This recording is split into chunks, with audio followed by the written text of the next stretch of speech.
Hey everybody, it's LavenderTowne. When I first started this video, it was supposed to be a movie version of this video I did years ago, where I forced myself to make fan art for multiple films I didn't like. It has become something entirely different. My distaste for one film consumed me, and what should have been a simple, quick drawing video turned into a 20-minute epic where I dig into the themes, potential, and frankly crimes of a critically acclaimed, well-respected movie. This is half video essay, half script doctor, and another stitched-on half character redesign, shambled together like some sort of Frankenstein's monster. Poor Things is a movie by Yorgos Lanthimos, a director most known for his movies The Lobster and The Favorite.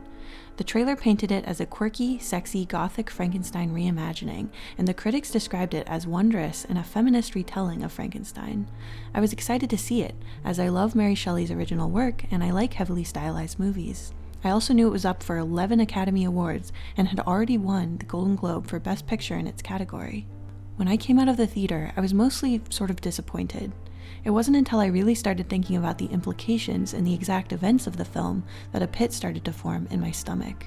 In the original story of Frankenstein, the reanimated corpse of Frankenstein's monster is an innocent but intelligent creature who details his experiences with eloquent prose and emotional depth.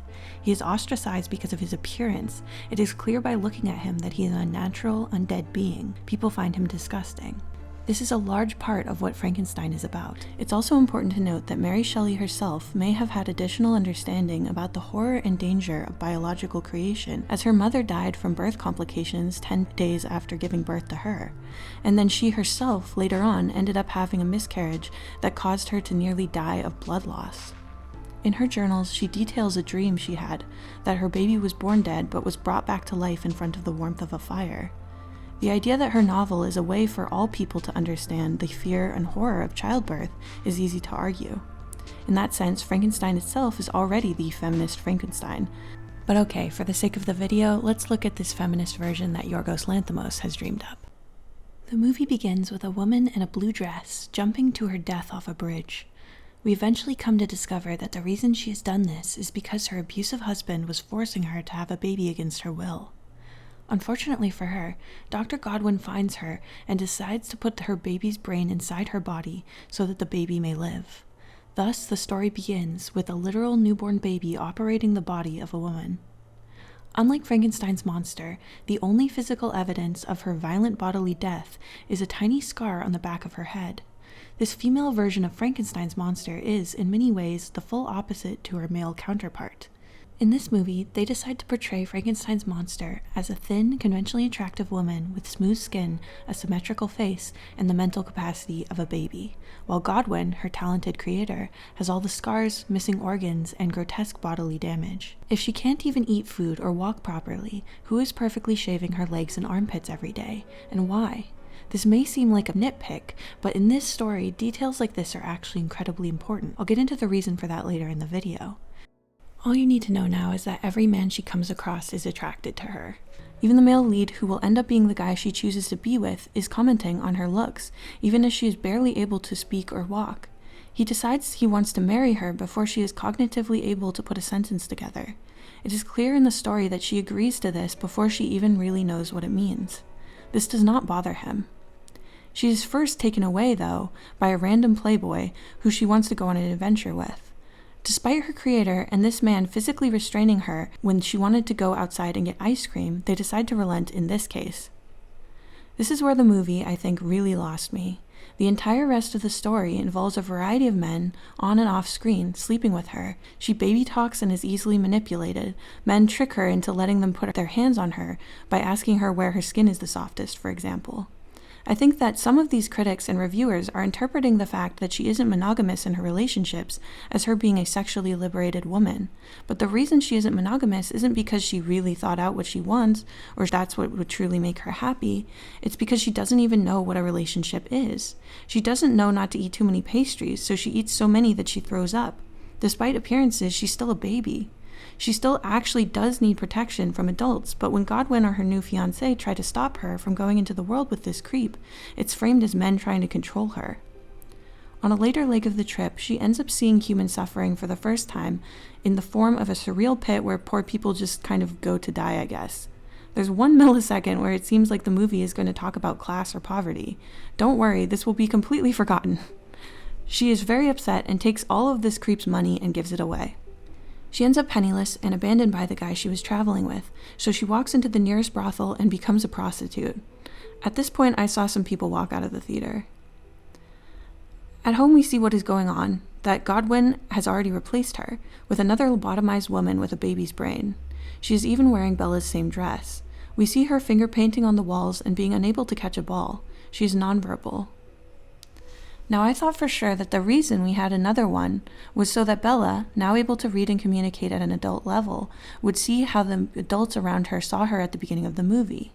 I thought that this would be used for her to have a moment to reflect on both the playboy who absconded with her and the man who wanted to marry her when she was at that level.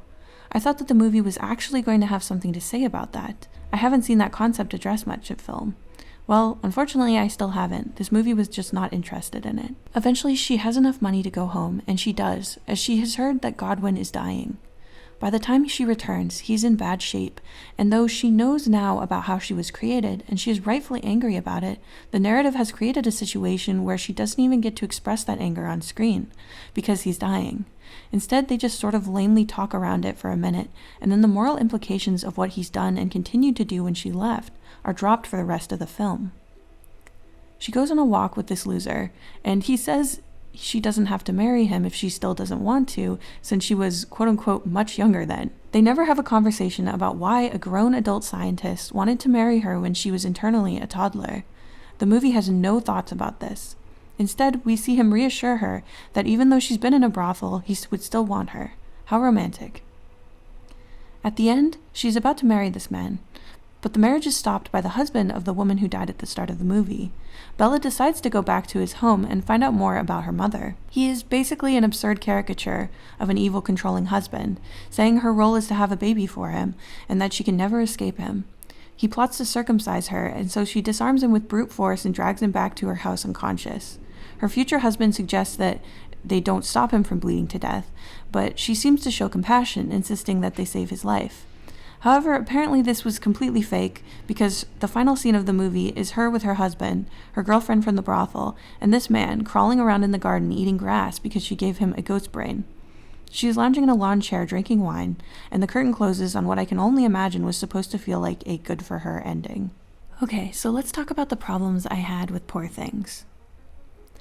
This movie has the worst example of the born sexy yesterday trope that I've ever seen, a concept I first heard from The Pop Culture Detective, wherein a female character's confusion and lack of experience is framed in a sexual way. It is really suspicious that our monster in this story has no visible physical signs of her violent bodily death. All of the grotesque body horror and scars are inexplicably given instead to Godwin. She's prettied up and neatly groomed in every scene, which is counter to both the central themes of prejudice and isolation in Frankenstein, as well as being incongruous with the actual events of the movie. Everything about Bella's design betrays the secret goal of the movie, not to have a conversation about creation, science, society, and growing up, but to create a female character they think is attractive, and then write a million scenes of her sleeping with guys. To dress her like a doll in crazy, uncomfortable-looking high-fashion outfits to highlight the artsy quirkiness of the movie's world, even though her walking around in stiletto heels when she's barely learned to walk on her own feet makes no sense and goes against her primary characterization at that point in the film. This movie only believes in bodily autonomy for women so far as it means her sleeping with guys. When the doctor character is asked about his decision to desecrate a woman's corpse, his justification is that if he had not, they wouldn't have Bella. This sounds like a very pro-life concept, that her body should be used to save the baby which she was forced to carry. Which is fine if that's what Yorgos Lanthimos believes, but it's pretty wild to call that feminist, I think.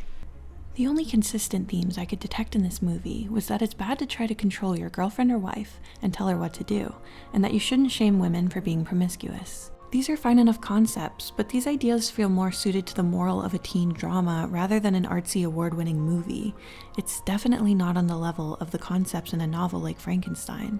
The movie seems to attempt to talk about things like social stratification and class, When she and her girlfriend from the brothel are walking to a socialist meeting, Playboy guy yells an epithet at them, shaming them for their profession. They retort that they are the means of their production, framing their job as a liberating one where they are in control, something in line with the thinking of Karl Marx. But this idea falls apart when we think about it for more than a second. Bella's boss is also her landlord. She has to pay a portion of her income to the madame every single time she sees a client. If she were to lose her job, she would lose her income and the roof over her head simultaneously.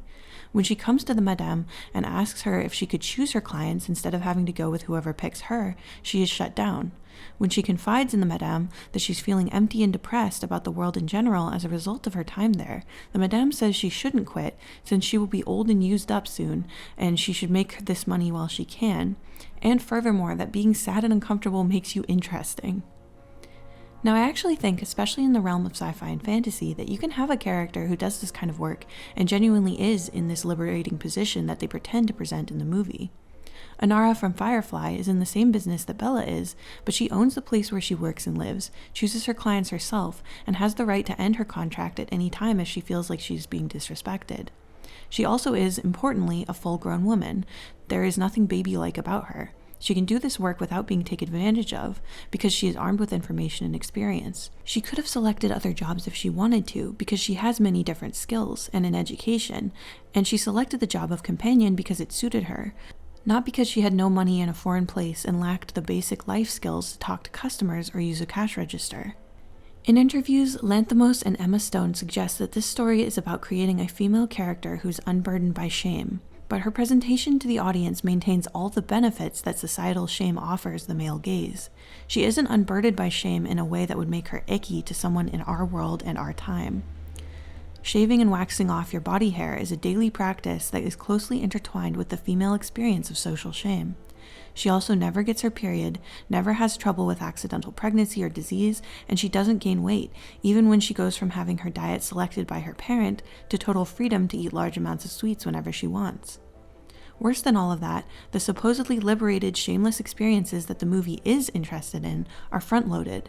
Once she begins to read and have men explain things like nihilism to her, she becomes less interested in the physical experiences. It literally feels like this meme.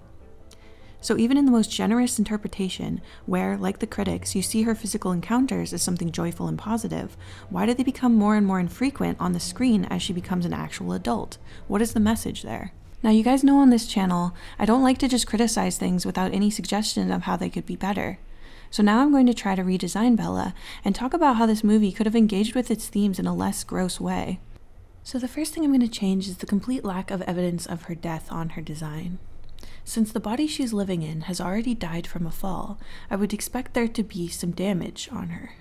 Hitting water from such a great distance is like hitting concrete, and it could not somehow kill her without causing visible damage. She tipped forward, likely landing flat, not in a dive, so she should have several seriously broken bones. When people need to have bones reconstructed, that involves surgery that often leaves a scar behind. I will add some on at least one of her arms and legs. I also believe that the way that she fell, tipped more towards her head, would leave her with injuries on her face. I'm trying to keep the silhouette of her clothes similar so that it still looks like Bella, but I changed the fabric a little to be a softer material, as Bella at this stage is in toddler mode and would likely reject clothing made of itchy or stiff material. I also put some random chops into her hair, as she seems like the type who would try to give herself a haircut at some point. This also shows visually her mental state. I gave her long socks so that we don't have to get into the leg hair issue, since I simply refuse to believe that she would sit still every day for someone to shave her. Even in the most edgy or avant-garde movies, we still almost never see a female protagonist that isn't idealized with shaved legs, slender body type, able-bodied, and conventionally attractive. These filmmakers aren't afraid to break boundaries when it comes to putting in morally despicable sex scenes in their movies, but they wouldn't dream of having a quote-unquote ugly woman on screen for more than a minute or two. I say let's make her an actual Frankenstein's monster type character. This would present the opportunity to discuss how women are reduced down to their appearance in society, something that she would have no knowledge of before going out on her own. This would also give Godwin a more compassionate reason to try to sequester her in his house, because he doesn't want her to be treated unkindly by people who would judge her not for her innocent interior but for her scars. If we must follow the main plot beats of the movie, wherein she travels the world being taken advantage of by men, then I would change the ending so that this movie actually has something meaningful to say about it. Bella should return home, knowing now about her creation. She should actually have a serious, emotional conversation with Godwin without it being blunted by circumstance. She should meet the new girl, spend time with her, in her fiancé's role, and see her vulnerability from a new perspective. Realizing now how predatory it was for someone to want to marry or sleep with her in that state, she should expel him from the estate, taking on his job instead.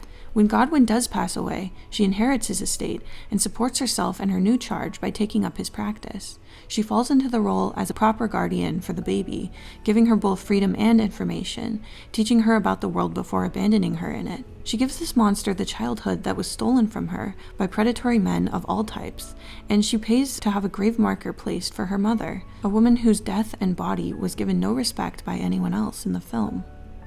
This ending would give dignity to 3 important women in the film: our main character, the woman whose body she's using, and the second experiment. The latter 2 are given what feels like absolutely no respect or consideration, and I would argue that none of them are respected in this film. If the film was truly aiming for a feminist angle, I think the way our female characters are treated is incredibly important. If we wanted to approach the feminist Frankenstein from a completely new angle, I would do it like this. First, the doctor would be a woman. The doctor in Frankenstein is the decision maker, the one whose actions throw the whole story into motion. So if we want the story to feel more feminist, why not give that role to a woman? Her position as an outcast, a mad scientist, would make sense, especially in a world where that job was considered too complex and morbid for a woman. She would be older, but she wouldn't have to be all scarred up, so our audience would still have a hottie to look at and put on the posters. The monster could be a man or a woman. If it were up to me, I would go for a full gender swap, making the monster a woman as well. I feel that there is a tremendous amount of potential in the idea of a female monster, and in the original Frankenstein, the doctor and his creation being the same gender is important.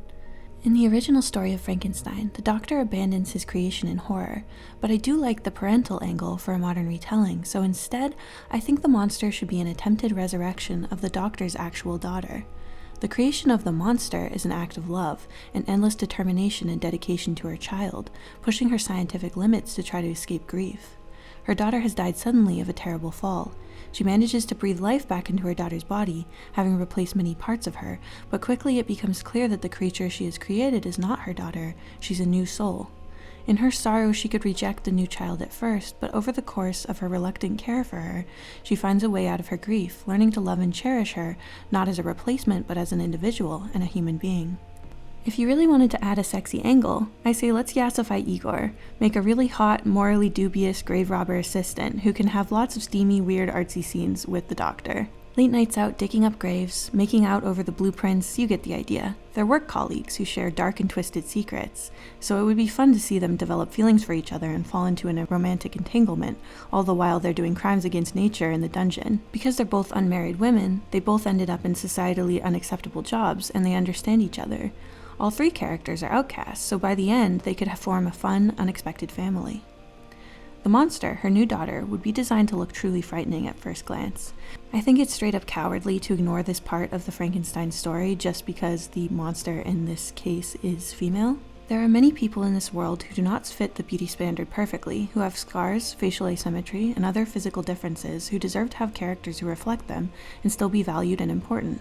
Going to beautiful A-list actresses always, no matter what the story is about or the source material, is just boring and typical and lazy. Because she has died from a fall, she has to be put back together with multiple viable body parts, scrounged up by our devilish Igor. Her eyes do not match, her mouth droops a little on one side, and she has a scar on her head from the work on her brain, a proper scar that interrupts her hair.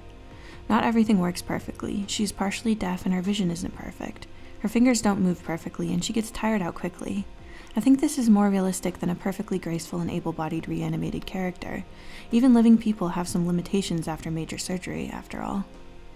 She's clever and sweet, though she is troubled by her mother's strange wariness. She approaches the world with fresh eyes, interested and curious about everything. She wants to be called a different name, but her mother refers to her as Vienna, the name of her daughter. This conflict over the name will allow for a scene where her mother does see her as someone new, finally calling her by the new name, the one that belongs only to her. This story would also allow a discussion about a parent coming to terms with their child being disabled. Many parents do not even consider this as a possible outcome when they have a child, and it's an important subject that would fit in well with this story. In the end, she would use her scientific brilliance to help her daughter live the best life possible, instead of being trapped in the past chasing a ghost. She and the Igor character would help each other raise the baby, giving each other time to work on their strange experiments and odd passions. They would still be outcasts, of course, but outcasts together, ending the dark story on a warm note. Alright, so those were my ideas on how to approach this story, and all the art I made trying to stitch the movie back together. I hope you guys enjoyed. Let me know what you think of this more video essay critique style video. It's just something I'm trying out. Thank you so much for watching all the way to the end, and I'll see you in the next one. A huge thank you to all of my patrons, including Grexius, Olia, Liddy Savior, Roro, Rayons, Vorpalmat, Brandon Stark, CB, Crosby F, Lucy Amajiki, Live, Salty Jackrabbit, Ravens Crow, Zocelot, T-Hill Music, Jabber Dabber Doo, Kadaria, Deadly Nightshade Art, Astral Fox Art, The Expressive Poker Face, Subaki, Cutie Pie, Ruined Raincrow, Ice Cream Pal, Cola, JJ Jade, and of course, Lib.